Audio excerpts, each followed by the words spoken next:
kusangana kwatiri kuita zvakare pachannel ino, channel yeZim Witness TV, apo patinokupa maupdates akasiyana siyana. Uye ndinoti kana kari kekutanga kusvika pano, ndinokumbira kuti ungobaya button rekusubscribe, then turn on the notification bell kuitira kuti usarasikirwe nemaupdates andinouya nawo pano zuva nezuva.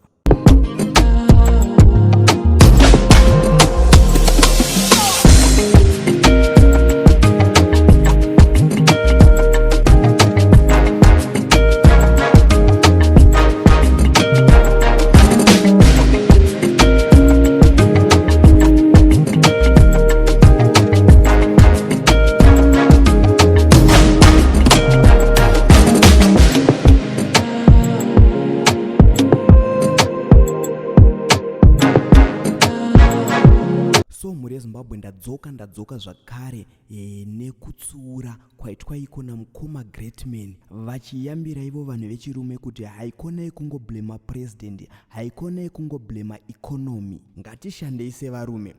Nindoshaziva kuti mukoma Greatman zvinhu izvi ndo vanenge vachinyora here kana kuti vane munhu anovaranira Facebook page ravo ravanonyora zvavanonyora, kozi hazvimwe zvavanonyora mawani hatisi kuti tikuvashora zvedu, but zvimwe zvavanonyora zvacho mawani. So mukoma Greatman vanyora ivo kuFacebook page kwavo vachitivo chinhu wani chinoitika kuti murume unzi murume, kumuka uchinoshavira mhuri yako idye ichiguta, kwete kuswera uchitinyaudza president wedu akadhakwa, chero pakaiswa waunoda haaunze chikafu mumba mako, shanda hama shanda.